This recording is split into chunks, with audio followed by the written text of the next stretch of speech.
seja bem-vindo a mais um Solos Talks. Esse projeto é promovido pela Solos Oncologia e Solos Sabin Oncologia para levar mais informação para você e também tirar suas dúvidas. Hoje nós temos o tema Jornada da Paciente com Câncer de Mama. E para bater esse papo, nós estamos recebendo aqui os nossos convidados. Eu queria que cada uma delas se apresentasse. Eu sou Tereza Fernandes, eu sou cirurgiã geral e bariátrica. Meu nome é Tatiane, sou oncologista clínica, trabalho na Clínica Solos e Clínica Solos Sabin e hoje estamos recebendo duas colegas que vão brilhantemente nos dizer sobre esse tema. Vamos se apresentar? Doutora Tatiane e doutora Raquel. Bom dia a todos, meu nome é Tatiane, também sou médica oncologista, trabalho na Solos Sabin e na Solos Oncologia e é um prazer estar aqui hoje com vocês. Me chamo Raquel Perassi, sou ginecologista obstetra e mastologista e também trabalho na Solos Sabin e na Solos Oncologia e é muito bom estar aqui dividindo esse assunto tão importante, tão relevante que a gente vivencia diariamente nos nossos consultórios. Nossos convidados, eles escolheram o termo jornada. Vamos explicar um pouquinho? Por que uma jornada, gente? Por que foi essa ideia de chamar esse bate-papo nosso como uma jornada da paciente com câncer de mama? O que vocês entendem, né, que é diferente nesse grupo? É porque, assim, jornada é um trajeto, né, um caminho. E o diagnóstico de câncer de mama, ele leva tempo, ele necessita, assim, de acompanhamento, é um processo. Então, assim, a mulher, ela, além de ter o diagnóstico, ela passa por cirurgias, tratamentos e controles.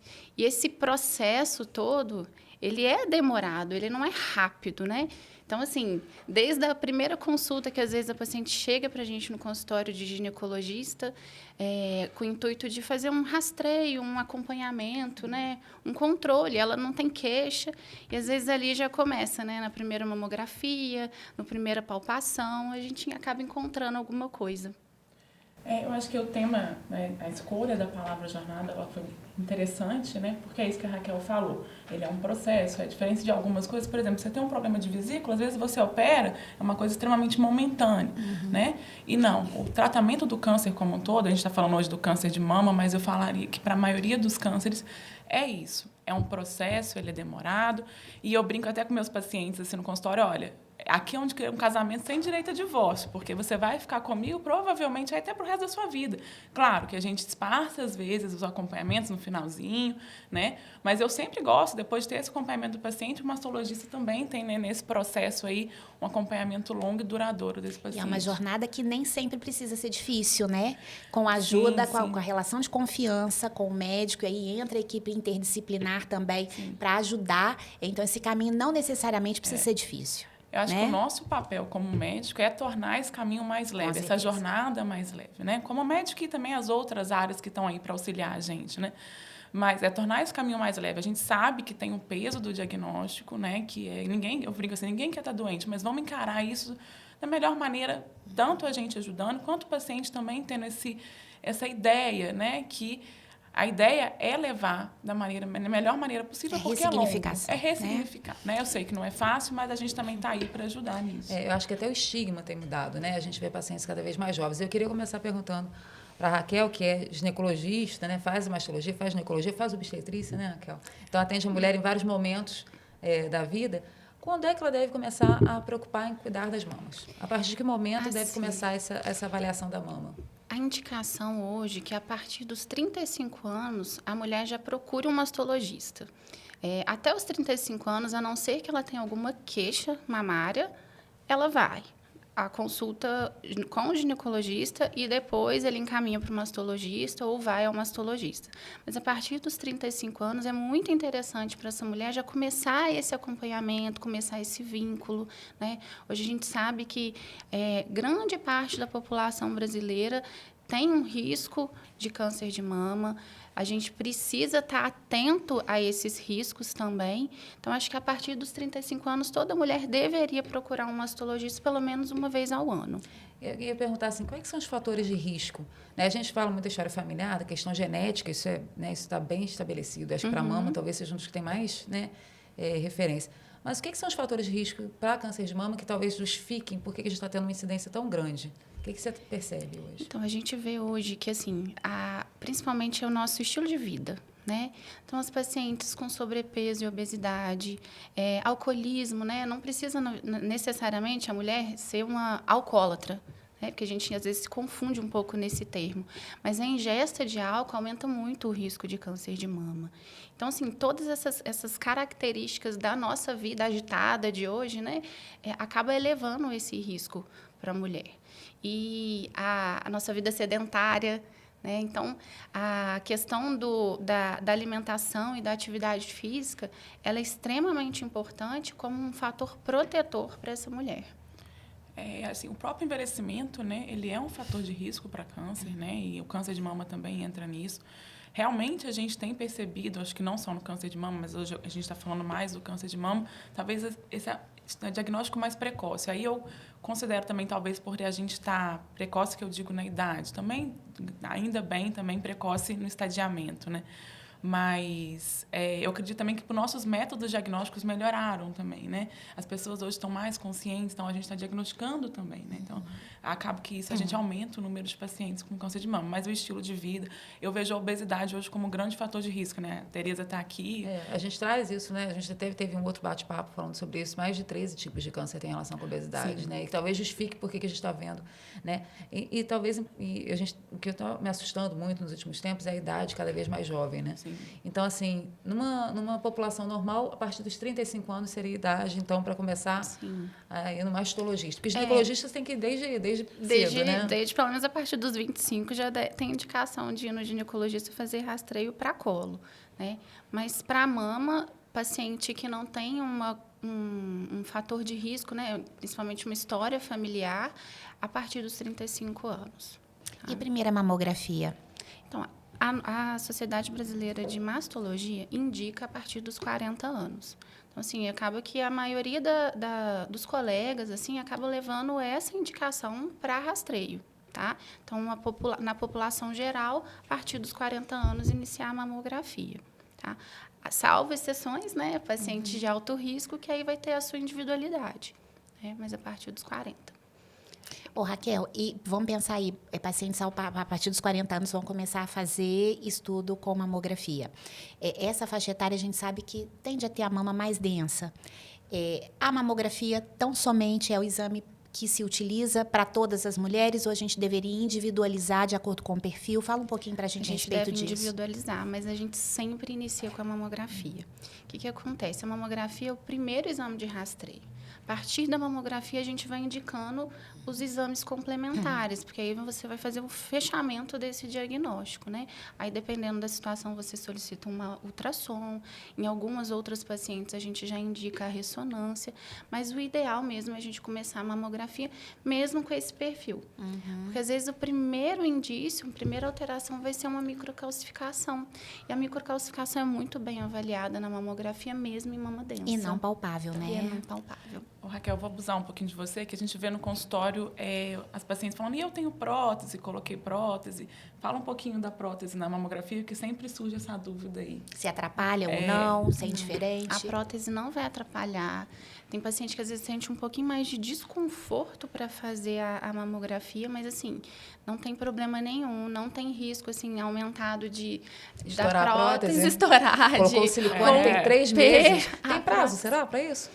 Acaba que, assim, normalmente a paciente que vai para fazer a cirurgia plástica, né, ela faz uma investigação da mama antes. Essa é interessante falar, né? Às vezes, eu não sei, eu não lido com cirurgia plástica, mas então, é um praxe?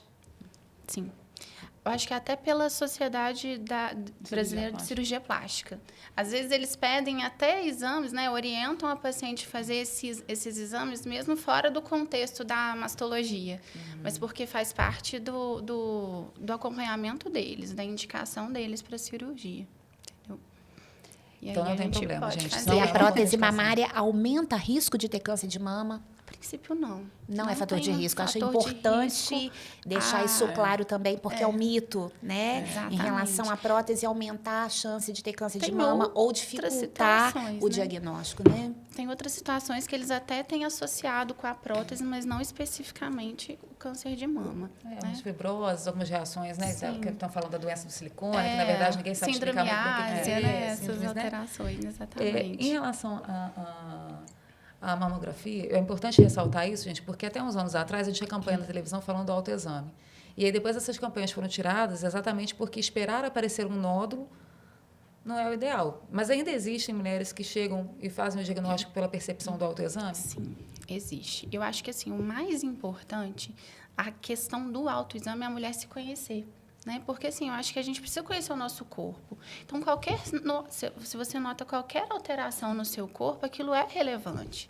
Eu já tive paciente jovem, paciente com 26 anos, acho que acompanhou ela, foi você, não foi, Tati?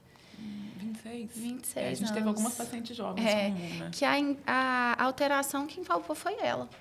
Porque nem estaria na faixa de rastreio. Nem Então, assim, estaria. não é uma coisa que tem que substituir uma mamografia com 35 ou a consulta com o mastologista, mas ainda é muito importante que seja feito. Mas eu acho que reconhecer, ou então identificar qualquer alteração e aquilo ali ser uma situação que te leve ao médico. E você tire suas dúvidas, às vezes dali para frente você já tem indicação de rastreio, de acompanhamento, né? Mas assim, se conhecer eu acho importante, mas não substitui os exames nem a consulta, né? Então, as mulheres que precisam, né, vão ao ginecologista, vão ao mastologista. Se no meio desse caminho elas identificam alguma coisa, porque a gente também tem isso, né? Às vezes a paciente fez um exame de rastreio e não viu nada. Daqui a um ano que tem indicação de fazer esse exame de novo. Nesse meio do caminho, a gente... Percebeu alguma coisa, né? Pode ter alguma alteração. Então, acho que o autoexame, né, não é nem a questão do autoexame. Se conhecer, acho que a gente acaba identificando essas alterações. Então, a gente está vendo essa questão muito diferente, né, nos últimos tempos, quando o paciente chega para consultar com a gente, cada hora com uma trajetória diferente, né? Por isso que eu acho que a palavra jornada que também foi tão interessante. Chega lá para consultar comigo porque descobriu cálculo de vesícula, que tem associação com alguns medicamentos, né, que são usados também, hormônios e tal. E a gente antes ficava assim, não, fez a cirurgia, vai fazer a químio. Fez a cirurgia... Não, e agora a gente está vendo que alguns casos não são assim. A cirurgia não é o que a gente fala de upfront, né? Não. A cirurgia não é o primeiro passo. Como é que vocês fazem essa avaliação?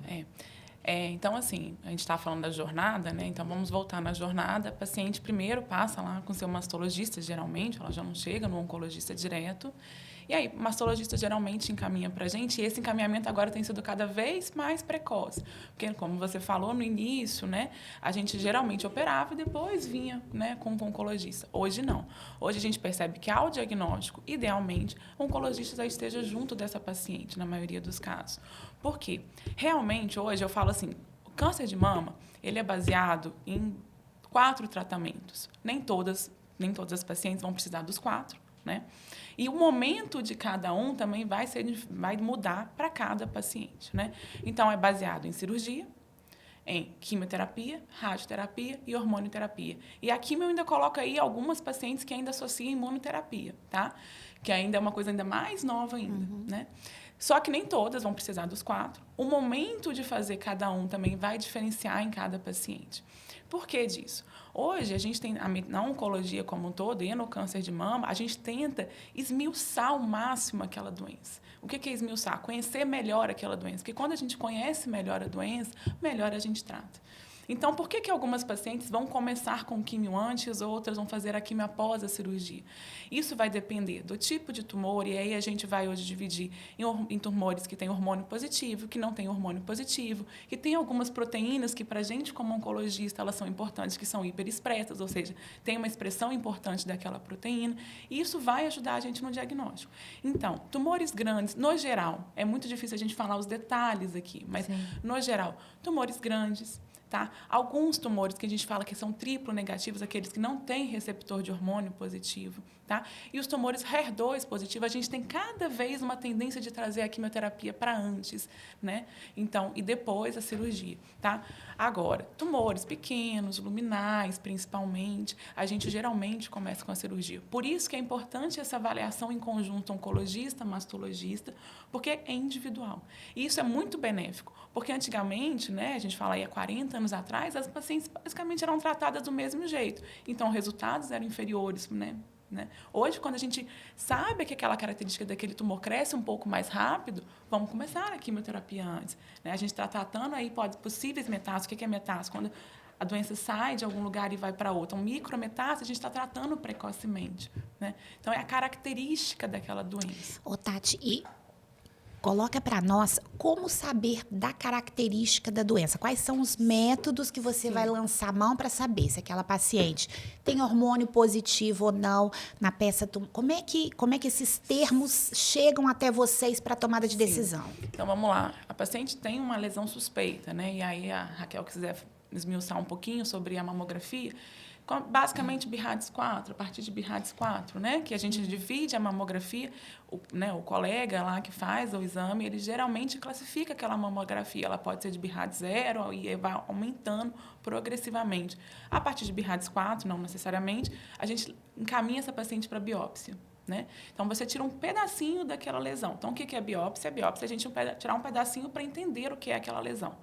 Da biópsia, a gente vai ter a morfologia da lesão. É um carcinoma ductal, é um carcinoma lobular, que talvez sejam os subtipos mais comuns. Existem outros, mas menos comuns, mas os dois seriam mais comuns, seriam esses. A partir disso, a gente faz um outro exame chamado imunohistoquímica. Qual que é a importância dessa imunohistoquímica? Ela vai dar essa resposta que a Tatiane perguntou. Ele é receptor hormonal positivo, estrógeno e progesterona. Ele tem um KI67, que eu brinco que é o quanto o tumor ele tem a chance de crescer mais rápido ou mais lentamente. Né? Eu acho que é a forma de explicar. E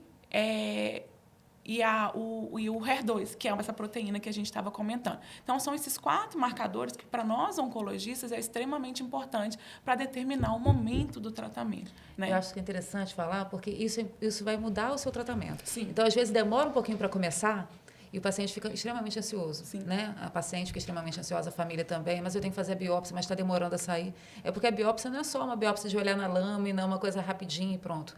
Né, gente? É câncer. Não, você não precisa saber se é câncer, você precisa saber se é câncer e se tem todas essas características, porque aí você vai direcionar o tratamento.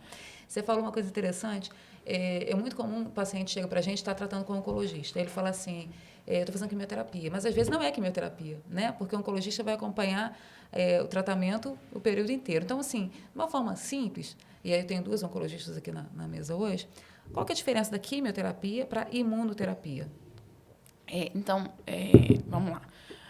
De maneira bem simples. Quimioterapia mata a célula doente. Tá? Então, tanto que os efeitos colaterais relacionados à quimioterapia, muitas vezes, porque ele mata as células doentes, mas mata as células saudáveis também. Então, quando o paciente queixa de uma mucosite, aquela que é machucado dentro da boca, muito provavelmente porque a mucosa da boca também está sofrendo os efeitos da quimioterapia. Então, de uma maneira bem simples, a quimioterapia, o ideal, a gente faz ela para matar as células doentes, tá? Do câncer, as células do câncer. A imunoterapia, na verdade, de uma maneira simples, vai ajudar o seu sistema de defesa a atacar a célula do câncer. Então, a imunoterapia também não é para todo mundo, porque hoje acaba que na mídia a gente já tem uma divulgação da imunoterapia e eu não posso fazer imunoterapia. Então, ela tem indicações precisas, não é para todo mundo. Não é porque é um tratamento mais moderno que é melhor para todo mundo. Ele é melhor quando bem indicado, né? Então, não é para todo mundo, são para poucos casos no câncer de mama, na verdade, né? A imunoterapia.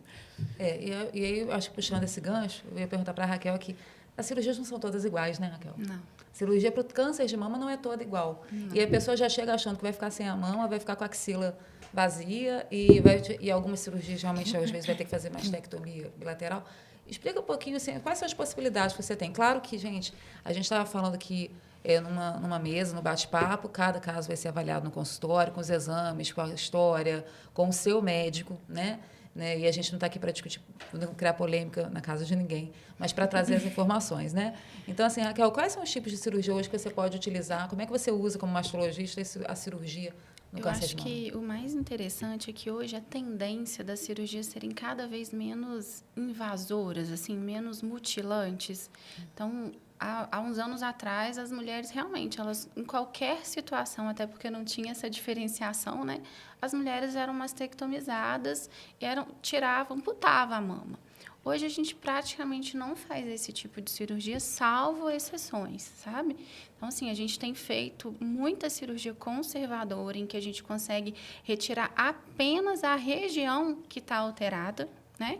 Então, a gente consegue tirar aquele nódulo, aquela região com margem, e depois ela vai fazer os outros tratamentos que eles juntos, né?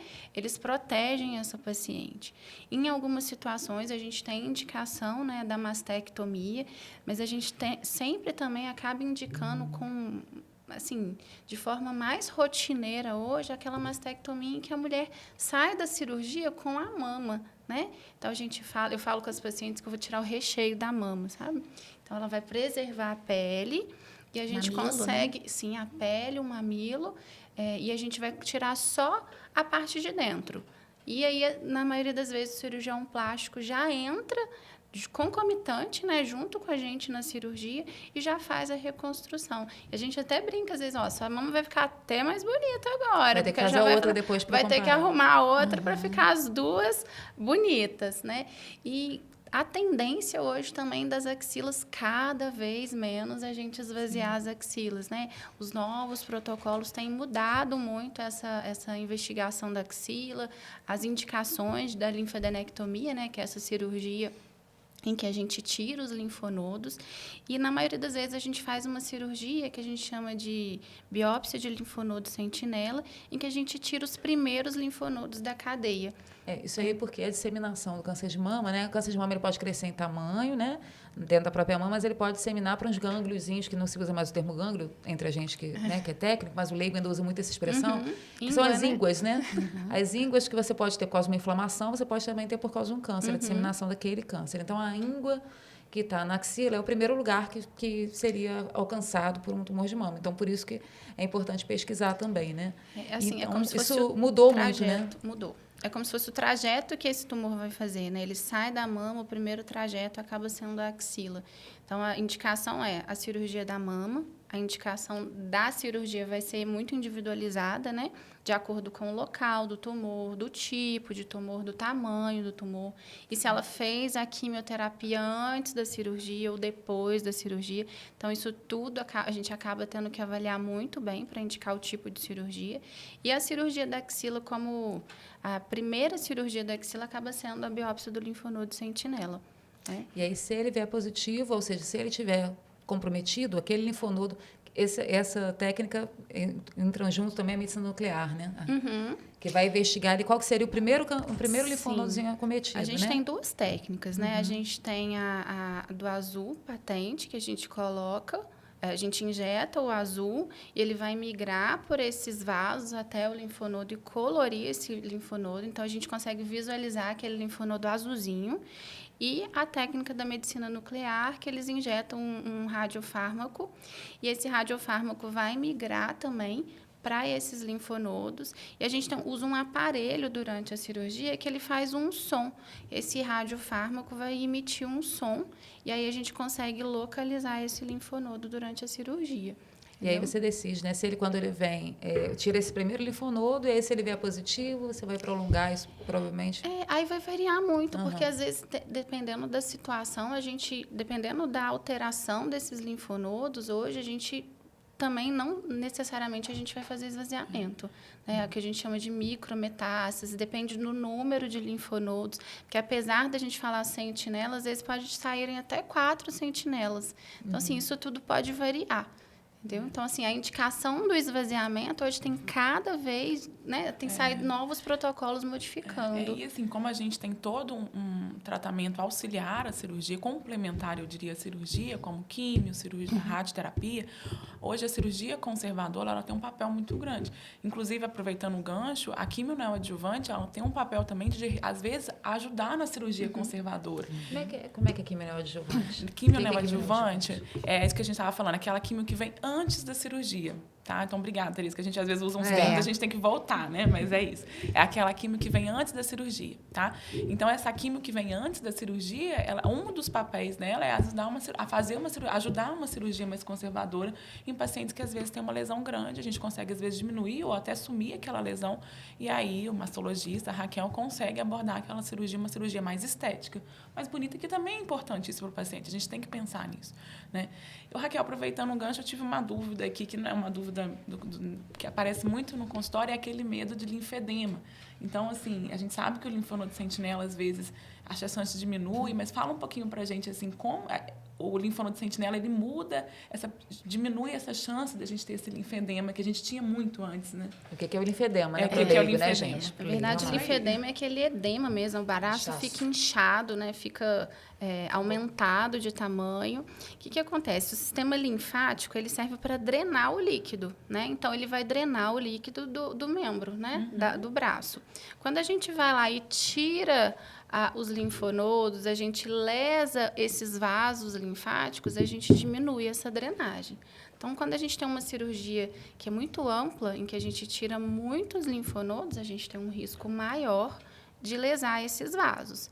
A cirurgia do sentinela, a gente vai ter uma chance bem pequena, porque a gente vai tirar 2, ali, no máximo 3, 4 linfonodos, bem pontuais, né? Eu acho que também que faz diferença é que, há uns anos atrás, a indicação era de esvaziar o que você conseguisse. Então, a cirurgia a linfadenectomia, né, a cirurgia da axila, era o mais bonito, era tirar muito. E hoje, para a gente quer tirar só o necessário, o mínimo possível. Até porque eu acho que em questão de prognóstico para essa paciente, hoje a gente vê que não é isso que vai mudar. Né? Então, acho que é por isso que tem mudado também o perfil de cirurgia, as indicações de cirurgia. Né? E, assim, a queda da qualidade de vida para essa paciente com linfedema é muito grande. Né? É um desconforto muito grande para essa paciente. Então, acho que essa mudança do sentinela, né? Primeiro, o sentinela já veio para agregar muito no tratamento, porque a gente não vai esvaziar a axila de quem não precisa, o que era feito antigamente. E também essa mudança do tratamento axilar, principalmente por conta das novas drogas que a gente tem, da quimioterapia, dessa evolução das medicações, né? Então, assim, os tratamentos mudaram, propiciando uma melhor cirurgia e melhor qualidade de vida para essa paciente. E, Raquel, o interessante é que hoje a gente já fala até na questão de cirurgia preventiva, né? Em relação a pacientes que, por história pessoal, história familiar, são candidatas a fazer estudo oncogenético e que, em alguns casos, se detecta determinadas variantes, e o papel da mastologia também na cirurgia para reduzir risco, né? Sim. Fala um pouquinho para nós sobre isso. Então, a gente tem hoje, né, essas pacientes que fazem essa pesquisa genética, que tem um risco aumentado de câncer de mama, a gente acaba conversando com essa paciente e explicando os benefícios da cirurgia redutora de risco. A cirurgia redutora de risco é uma cirurgia em que a gente faz, igual eu falei, a gente tira o recheio da mama e a paciente já vem depois já com uma reconstrução, com prótese, né? E aí a gente tem uma tendência de diminuir até 95% o risco de câncer de mama. Até porque a gente está tirando tecido mamário, então vai ficar um percentual de tecido mamário pequeno, né? Para poder ter uma célula cancerígena, nas pacientes, né? que tem mutação, né? Isso aí documentado, não é para todo mundo, né? Não é todo mundo, quero tirar minha mama. Não. Até porque, gente, isso também é importante a gente falar, que as pessoas tendem a ter uma expectativa cirúrgica muito grande, né? E, assim, a mama natural, a nossa mama, da forma como ela tem a sensibilidade, tem a questão estética, cirurgias estéticas, né, com intuito exclusivo de estética, é diferente de uma cirurgia que a gente está tirando o risco de câncer de mama, né? Então, às vezes, a gente tem algumas situações que a estética não vai ficar do jeito que a gente vê numa cirurgia exclusivamente estética, né? Então, a gente tem que ter muito cuidado para indicar, conversar muito com essa paciente, né? E, principalmente, o papel do cirurgião plástico, ele é imprescindível, porque ele tem que pôr ali as cartas na mesa para essa paciente, para ela entender quais são os riscos dessa cirurgia também na parte estética, né? Não tenho dúvida de que a gente está diminuindo o risco de câncer de mama, né? Numa paciente que é alto risco. Mas a gente também tem que preservar a questão estética e a paciente entender o que vai ser esse pós-operatório, como vai ficar essa mama depois. Isso é importante, entendeu? porque a gente que trabalha com cirurgia sabe que às vezes a expectativa do paciente é muito fora da realidade. Não vai ficar, vamos supor, a gente faz uma videolaparoscopia, faz 3 cortezinhos, 4 cortezinhos, dependendo do motivo. Vai ficar a cicatriz? Vai ter gente que vai ficar com uma cicatriz imperceptível daqui a um tempo. E o mesmo cirurgião operando, a mesma equipe operando, a mesma cirurgia sendo realizada vai dar resultados diferentes. Tem gente que vai fazer uma cicatriz hipertrófica, vai fazer um queloide. Então, essa questão é importante. Agora, eu acho que o mais difícil talvez seja decidir por isso, né? É uma decisão bem complexa. Eu ia só mudar um pouquinho, porque fala o termo hormonioterapia. Mas hormônio não é um problema para câncer de mama? Me explica, como é que é isso? Que hormônio que usa, então? Na verdade, assim, a gente fala hormonioterapia, mas a gente está querendo diminuir o hormônio feminino naquela paciente, né? Então, o tratamento a gente chama de hormonioterapia, mas é o nome que a gente dá, mas a ideia é diminuir o hormônio feminino naquela paciente. Então, aí a gente hoje também, não é para todas as pacientes que vão usar hormonioterapia, como eu falei, aquele pilar de 4 tratamentos, nem todas vão passar por esses 4, né? Algumas não vão ter indicação de hormonioterapia. E aí o exemplo que eu dou são essas pacientes triplo negativas que a gente comentou anteriormente, que é aquela que tem receptor hormonal negativo. Para aquelas que na imunistoquímica, que foi aquele exame que eu comentei, que é muito importante para a gente vai indicar essa hormonioterapia. Qual que é a ideia da hormonioterapia? A gente sabe que essas pacientes que têm receptor hormonal positiva, o hormônio estimula o crescimento do câncer de mama, né? Então, a gente vai diminuir essa produção ou diminuir a ação desse hormônio no corpo da mulher, tá? E aí a gente vai diminuir a chance desse tumor ter uma recidiva, voltar a longo prazo. Então, não são todas as pacientes que vão ter indicação e ele é extremamente importante para aquelas pacientes que têm aquele receptor hormonal positivo. Interessante a gente falar que também ficou extremamente individualizado, né? Então, a gente falou da químio, que também é individualizada, e a hormonioterapia também. Então, a gente hoje, basicamente, o básico seria os inibidores da aromatase, que é uma classe de medicação que a gente usa, e o tamoxifeno, né? Toda paciente vai usar inibidor da aromatase? Toda paciente vai usar tamoxifeno? Não. Vai depender do perfil de menopausa, se a paciente é pré ou pós-menopausa, o risco, né, dessa paciente tem, ou seja, lesões maiores, axila positiva. Então, isso também vai mudar a nossa estratégia de tratamento, tá? Então, cada paciente vai ter uma estratégia. Então, às vezes, essas pacientes têm contato com outras pacientes com câncer de mama, que é muito legal. Mas é importante conversar com a outra, dividir, mas entender que o seu tratamento é seu e teve um motivo para a escolha daquele tratamento. Tempo de tratamento também, hoje, cada vez a gente individualiza. Pacientes de baixo risco, às vezes a gente faz um tempo mais curto de hormonioterapia. Pacientes de alto risco, a gente estende isso até para 10 anos. Então, vai depender para cada paciente. Mas de uma maneira simples. A paciente pré-menopausa, ela não pode usar inibidor de aromatase isoladamente. Se a gente vai indicar inibidor da aromatase para aquela paciente, eu tenho que induzir a menopausa naquela paciente. Tá? Então, o que é induzir a menopausa? A gente tem 2 estratégias, uma que a gente utiliza mais e uma que a gente utiliza menos. Ou a gente vai tirar os ovários daquela paciente, aquela cirurgia que a gente chama de oforectomia, tá? Então, a gente tira os ovários, aí ela vai entrar na menopausa, ou a gente vai fazer uma menopausa química, que é dar uma medicação para aquela paciente, para ela entrar na menopausa, para a gente poder usar inibidor da aromatase. Então, não são todas as pacientes que vão ter essa indicação. São alguns casos. E aí, o oncologista, junto com a paciente, vai olhar o perfil de risco e escolher o melhor tratamento para ela. Então, Tati, pelo que você está explicando aí, é uma coisa que eu passei a perceber, que a oncologista virou a médica do paciente para a vida inteira. Isso a gente já sabia, de acompanhamento, mas também do uso. Então, acaba que o câncer virou uma doença crônica. Sim. Né? Os pacientes que você tratava sua hipertensão, seu diabetes, e trata o câncer.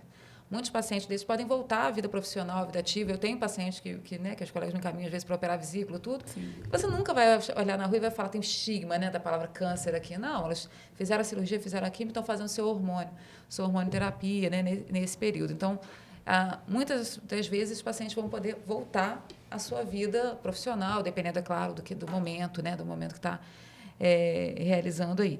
Essa questão do hormônio, ela às vezes é 10 anos, tem período maior do que isso? Ainda não, né? Mas tem chance de você evoluir, né? É difícil a gente falar. O paciente vou usar por 5 anos com certeza. Às vezes o paciente, de baixo risco chega para a gente na consulta e fala, olha, é difícil, porque a mama, eu acho que se a gente abrir hoje, vão ter alguns artigos novos que apareceram há pouco tempo. Então, mama, por ser uma doença extremamente prevalente, também é extremamente Estudada estudada. no mundo todo. Né? Então, hoje, cada vez mais, a gente tem coisas novas e coisas que a gente percebeu que vai melhorando, a gente vai tentando melhorar mais ainda. Né? Então, é uma coisa interessante que chama minha atenção, como não especialista, aqui numa mesa de especialistas, é que eu fui trabalhar numa clínica que trata, como é que aumentaram os meus medicamentos orais, né? Então, assim, aquela ideia de que, nossa, eu vou ficar com o soro pendurado 3 dias e tomando remédio. Não, esses medicamentos, alguns hormônios, alguns são quimioterápicos, outros são imunoterápicos, que são comprimidos, eles são tão importantes quanto os injetáveis, são tão confiáveis quanto os injetáveis. Então, tomar em casa também tem que ter muita responsabilidade, né? Sim, assim, é um tratamento que exige que a pessoa não esqueça, né? Eu falo assim, você tem que ter responsabilidade. Pensa, olha, o horário, a forma, aonde deixar, né? Tudo isso é importante. Então, o ideal é não esquecer o tratamento. Teve algum efeito colateral? Reporta para a gente, que às vezes a gente consegue amenizar aquilo de alguma maneira, né? A gente sabe que, infelizmente, apesar de cada vez a oncologia ter melhorado tantas medicações, não terem diminuído os efeitos, quanto as medicações de suporte também ajudarem os pacientes a ter menos efeitos colaterais, ainda temos. Né? Então, a gente está falando de hormonioterapia, a gente percebe uma queixa de fogacho, às vezes de dor no corpo, dor articular, que é muito mais fadiga, que às vezes é muito comum para essas pacientes. Então, assim, eu sempre falo, reporta, que às vezes a gente tem uma forma de amenizar aquilo. E mais importante que eu sempre falo, e já aproveitando que a gente está falando de hormônio, pratique atividade física, né? Porque a maioria desses sintomas, eles vão ter um controle de uma maneira substancial quando a gente pratica atividade física. Então, não é remédio. É um remédio, na verdade. Também, né? Eu brinco assim, a atividade física ela é um remédio, sim, né? Então, ela faz parte do tratamento. Controle, a diminuição de risco de recidiva, a gente tem isso comprovadamente, isso, né? Então, ela ajuda nos efeitos colaterais e diminui a chance desse câncer voltar, ajuda no controle de peso, que é um fator de risco. Então, só tem benefício, né? A paciente, eu estou sentindo muito, eu falei, a gente vai no tempo que é de cada um. Ninguém que é sedentário vai começar tentando preparar para uma maratona. Isso não começa assim, mas a gente tem que respeitar, mas ao mesmo tempo a gente tem que praticar. Faz parte do tratamento. Faz parte do tratamento. Então eu cada vez mais, assim, eu falo, você está praticando atividade física? Eu vejo que os mastologistas também cobram isso da paciente. E eu ainda vejo que ainda não é um número grande de pacientes que praticam atividade física. Então eu acho que tem que reforçar isso. Tanto antes, da vida inteira, a gente tem que praticar uma atividade física, né? Mas pós-diagnóstico, lembrar que isso faz parte do tratamento também. Isso eu acho que é importantíssimo, né? Tipo assim, mas agora que eu já tive, agora que você já teve, você tem menos chances de ter de novo se você... Até tem um outro tumor, né? Outros tumores você tem uma recaída, né? E a gente está falando de mama, mas a atividade física é para tudo, né? Cólon. E é uma coisa que está pegando cada vez pacientes mais jovens, né, Nath? Por isso que acho que você tem outras perguntas a fazer. Porque a gente está pegando cada vez pacientes mais jovens em fases diferentes da vida. Deixa eu aproveitar que estou também aqui, além da oncologista, estou também com a ginecologista. Essas pacientes que estão em tratamento oncológico, em relação à anticoncepção, nesse perfil? Então, se não é o desejo da paciente, e principalmente porque há uma gestação, pode, às vezes, alterar, né, o tratamento, às vezes aumentar o risco de uma doença mais grave para essa paciente. É uma criança com uma formação congênita, né? Então, essa questão tem que ser muito bem vista. Exatamente. A gente tem hoje métodos contraceptivos não hormonais. Então, essa paciente que tem essa contraindicação de uso de hormônio, ela pode usar um DIU de cobre, um DIU de cobre com prata. Se ela não deseja engravidar, ela pode, né, até fazer uma cirurgia, né, uma laqueadura. Tubária. Se ela é casada e já tem uma prole constituída, também o marido não quer ter mais filhos. Às vezes a gente orienta sobre a vasectomia. E, às vezes, essa paciente também ela vai cair naquele grupo em que a gente vai indicar também uma ovarectomia, né? Então, assim, tudo isso acaba entrando como método contraceptivo para essa paciente. E o que é importante também, às vezes, a gente falar, porque essa paciente, às vezes, que não tem filhos, a gente sempre conversa sobre a preservação de ovários, né? Antes do tratamento oncológico, antes do tratamento oncológico. Porque, às vezes, ela chega para tratar, mas ela tem o sonho ainda de engravidar no futuro. né?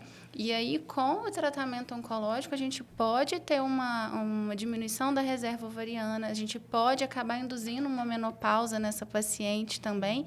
E aí é importante ela estar ciente que ela tem a possibilidade de fazer essa preservação. Acho que assim, é uma coisa interessante isso. A gente vai ter um outro bate-papo com uma colega especialista em fertilidade para falar dessas situações de preservação, né? E tem a questão de você não esquecer que são mulheres jovens que estão fazendo tratamentos longos e que podem engravidar. Então, assim, não deixar de se prevenir, de não ter uma gravidez naquele momento, né? Porque aquele momento não é o melhor para ela, não é o melhor para o bebê, né? Porque pode, como a Tati falou, né? Está tomando alguns remédios que podem ser, inclusive, teratogênicos. O que é teratogênico? Nascer um bebezinho com alguma malformação, alguma situação, às vezes, que é até incompatível com a vida dele. Né? A gente não está falando isso, né? Nascer com alguma coisinha que é só uma diferença. Sim, claro que isso pode acontecer com qualquer família, né? E está tudo certo, né? Mas a gente tem situações que a gente pode prevenir porque seriam, às vezes, problemas sérios, né? Ameaçadores à vida do bebê. Então, acho que é importante ter esse cuidado. Né? E eu acho também que, até para a paciente ter ali naquele momento, ela está focando no próprio tratamento. A prioridade é ela, né? Exatamente. Então, assim, a gente pensar que uma paciente que está em tratamento para um câncer de mama, estar grávida também não é o melhor ambiente, principalmente se for um tumor hormônio dependente, porque a gestante, ela tem aumento de progesterona, ela tem aumento de estrogênio. Então, aquele ambiente, né, da gestação também não é o melhor ambiente para o tumor, né? Quer dizer, para o tumor ele é um bom ambiente, mas para o tratamento não. A questão psicológica do paciente influencia muito, vocês acham, na evolução? Eu estou perguntando, vocês acham de uma forma muito leiga, né? Mas existem trabalhos mostrando como é que a questão psicológica ou outra psiquiátrica pode influenciar nos tratamentos? A gente percebe assim, que isso já até existe trabalhos que a espiritualidade do paciente ela é extremamente importante, tanto no diagnóstico quanto o caminhar dessa jornada que a gente vem falando. Né? Então, eu acho que sim. Até para aderência ao tratamento, né? Então, a paciente que é aquela... enfrentamento positivo faz diferença.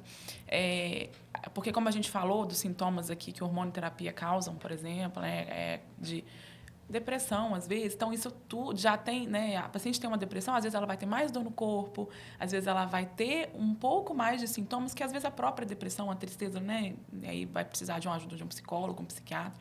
Elas acabam, né, aumentando esses sintomas que a hormonoterapia também já tem. Então, eu acho que sim, eu acho que é extremamente positivo a gente enfrentar aquilo da melhor maneira, por mais que seja difícil, mas da melhor maneira possível. Né? Raquel, aproveitando, uma coisa que ela falou que eu acho que é muito importante, que isso chega muito no consultório. Eu não menstruo mais, então eu não posso engravidar mais. E, às vezes, a gente sabe que essa história não é assim, né? Então, às vezes, eu vejo uma paciente minha, eu não estou usando nenhum método, mas eu não estou menstruando. Não, a gente conversou isso, não é bem assim. Só que existe esse imaginar nas pessoas ainda, né? É importante a gente avaliar se essa paciente realmente está na menopausa. Então, é importante a gente pesquisar hormônio, fazer a identificação mesmo se essa paciente já constatadamente está menopausada. Porque, às vezes, ela não está menstruando porque aquele útero, né? Eu falo que o útero tem uma camadinha ali dentro, que é o endométrio. E essa camada é que prolifera e descama para sair a menstruação. Se essa camadinha está mais fininha, ela não está descamando. Né? Se ela está ainda no processo ainda da medicação, às vezes aquele ovário está mais paradinho. Mas na hora que ele ovular, antes de menstruar, ela já ovulou. Não então, precisa ter muitas tentativas, às vezes exatamente, uma gestação. Exatamente. Ela ovula para depois menstruar. Então, nesse meio do caminho aí... muita coisa pode acontecer. Pode acontecer, entendeu? Exatamente. Então, é esse cuidado. Porque as medicações que a gente usa para câncer de mama, quimioterapia, às vezes alguns tipos de hormônio, elas podem realmente inibir a menstruação, mas não necessariamente aquela paciente não esteja ovulando. Mesmo que, às vezes, assim, dificulta, de fato. Mas não é um método anticoncepcional. Então, eu gosto de reforçar isso para o paciente. O que você está usando de comprimido é para tratar o câncer de mama. Ele não é um método anticoncepcional. Tá? Então, o fato, às vezes, de não menstruar não significa que você está na menopausa. Isso é importante reforçar, porque muitas deixam de fazer um método anticoncepcional seguro. Né? Então, por exemplo, o método de barreira, bem usado, né? Ou o método, como a Raquel falou, DIU, né? Sem hormônio. Mas ela não faz porque ela fala, eu não estou menstruando, se sente segura, né? Então, não tem que se sentir segura com a ausência da menstruação. Para essas pacientes, a classificação de menopausa ela é um pouco mais delicada e mais difícil de fazer do que só, basicamente, a ausência da menstruação. Muito importante falar sobre isso, né? Perfeito. E aproveitar o gancho também da ginecologista aqui. Pacientes que já tiveram câncer de mama e no futuro engravidaram. Isso é possível, né? Sim. Elas podem amamentar? Podem amamentar, desde que elas tenham feito uma cirurgia conservadora, né? Se elas fizeram uma adenomastectomia, que é a cirurgia que tira a glândula mamária, aí a gente não vai conseguir, porque a gente não vai ter produção de leite. Não vou ter parênquima mais, Não vai né? ter parênquima, exatamente. Não vai ter tecido mamário ali para poder produzir leite. Mas uma paciente que fez uma cirurgia conservadora, ela vai ter leite, né? Ela vai produzir e ela vai poder amamentar. Eu vou pegar esse gancho, porque a gente fala muito do tratamento, das complicações, ou do que a gente precisa fazer e tal, mas da prevenção, a amamentação é uma prevenção também, é uma forma de prevenir, né? Sim, a engravidar, a amamentar, diminuir o uso de hormônio, né, de contraceptivos hormonais, são formas de Então, essa questão é prevenção importante, também. prevenir câncer de mama, né? A da amamentação, pra gente, né, sempre bem falado, né? A gente amamentar é bom pro bebê, é bom pra mãe. Não postergar tanto também a questão da Sim. maternidade, que é algo que na Isso. sociedade moderna a Mas- mulher está deixando, está postergando Exatamente. muito isso, né? Hoje as mulheres, assim, a maioria tem engravidado depois de 30, 35, esperando chegar aos 40 para ter, né, o primeiro filho. E, assim, a idade da primeira gestação é um fator protetor. Né? Você falou do contraceptivo, né? Do anticoncepcional. Anticoncepcional é um fator de risco? Ou é o fato da pessoa não ter os filhos que é o problema? Qual que é? Então, eu acho que é uma somatória das duas situações, né? Porque você está sendo hiperestimulado por hormônios. Então, na maioria dos tumores de mama, eles são hormônios dependentes. Então, assim, a gente não contraindica o uso de hormônio para uma paciente sem nenhum fator de risco. Ela pode usar o contraceptivo, né, o uso de hormônio.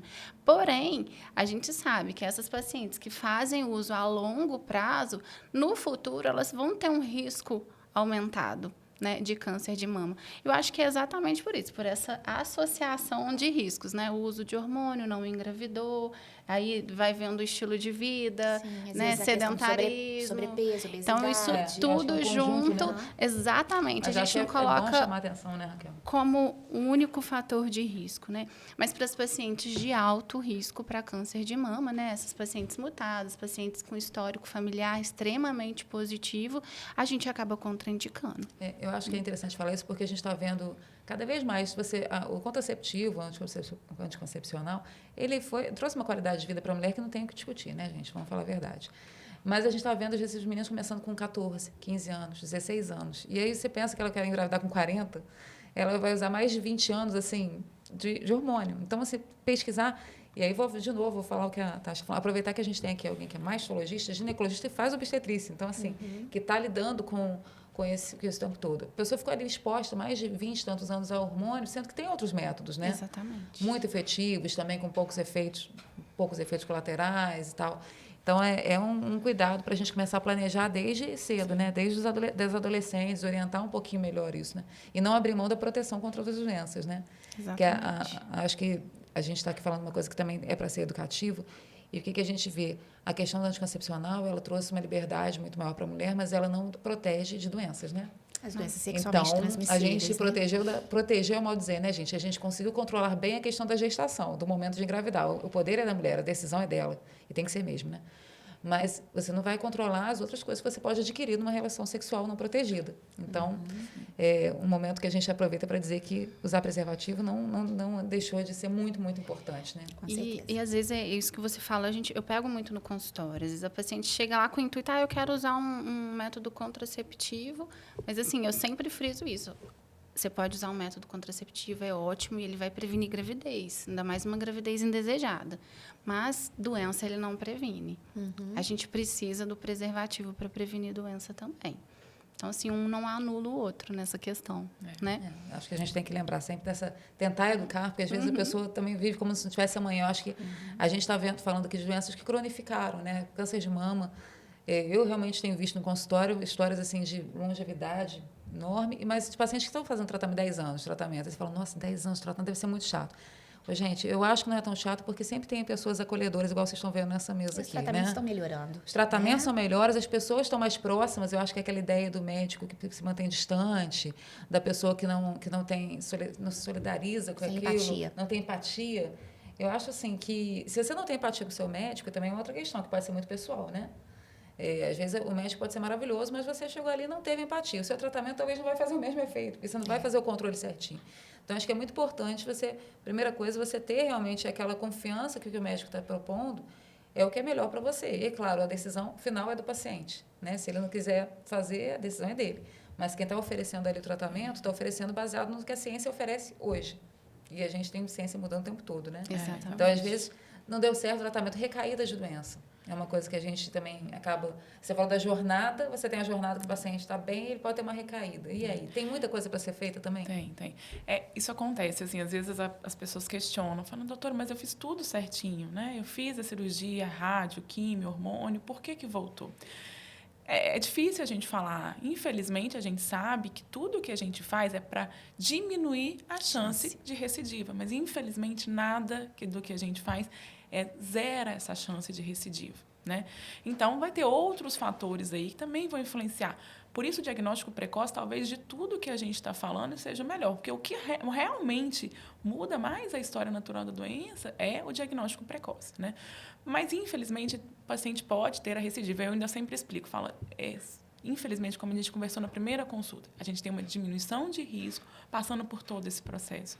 Mas zerar esse risco a gente ainda não consegue. Até porque se eu tivesse certeza que zerar, né, o risco era zero, eu não precisaria, talvez, acompanhar essa paciente, fazer mamografia, fazer os exames que forem indicados, porque a gente teria certeza que aquilo ali nunca mais ia voltar.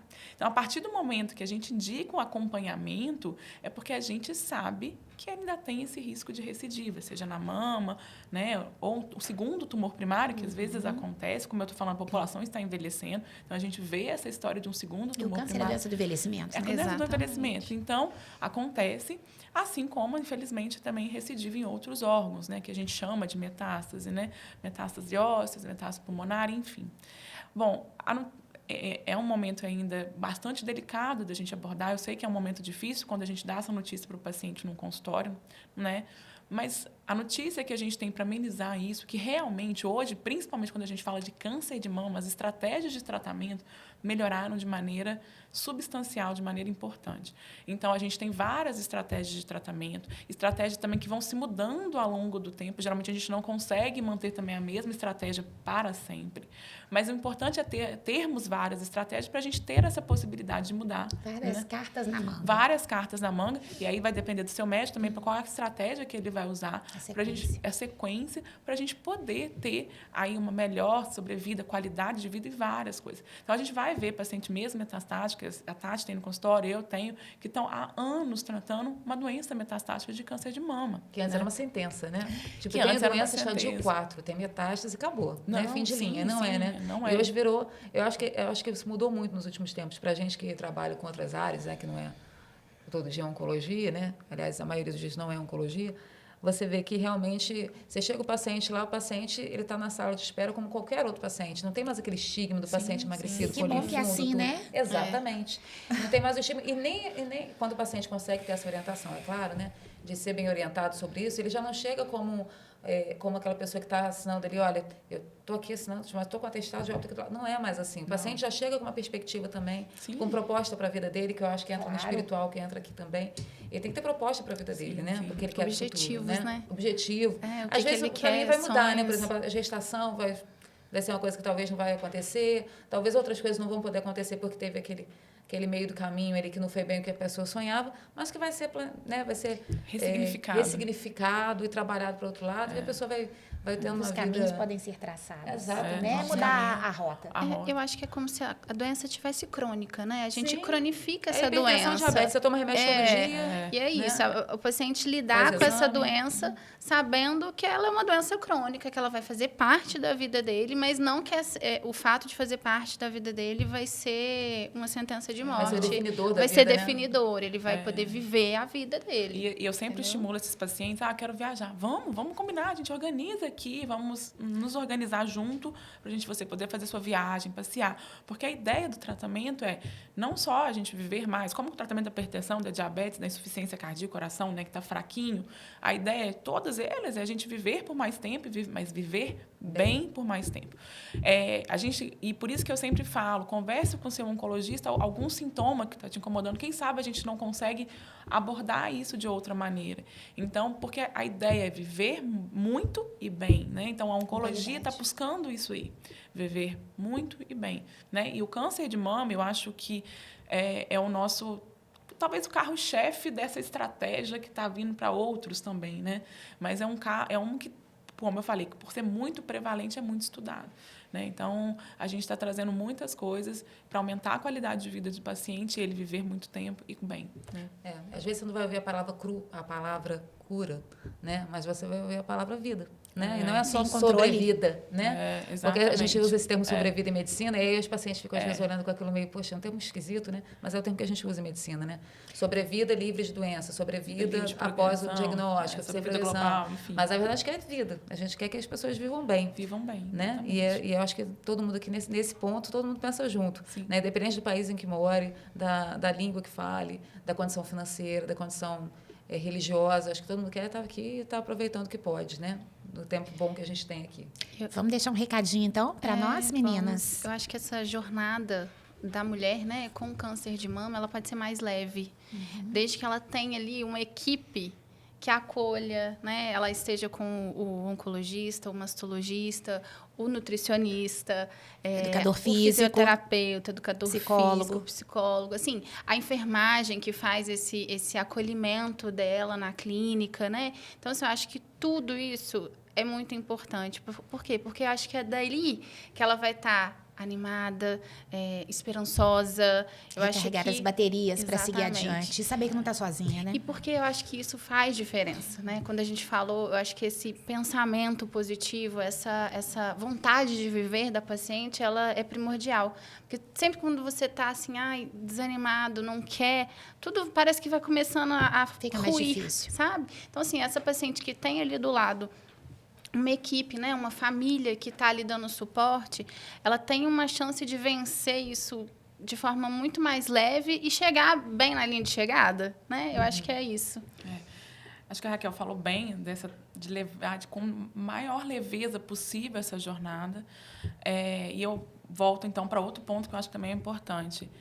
Acompanhar, fazer os seus exames de rotina, mamografia no período indicado, procurar o seu ginecologista e mastologista, no momento que a Raquel falou, a partir dos 35 anos, conhecer o seu corpo, a gente falou, o autoexame, mas não é a questão do autoexame, como a Raquel falou, mas conheça o seu corpo, conheça a sua mama, que a gente está falando aqui agora, porque o melhor, quanto mais precoce a gente descobrir essa doença, melhor. Eu falo assim para a paciente, eu faço mamografia todo ano e apareceu um câncer, mas apareceu cedo. Por isso a mamografia foi importante. A mamografia ela não vai prevenir que o câncer venha, que é um conceito que às vezes a gente confunde. A mamografia vai trazer esse diagnóstico para o período mais precoce possível. E quanto mais precoce, melhor os resultados que a gente tem. Uma cirurgia melhor, um tratamento, às vezes, que vai ser menor, mais leve, enfim.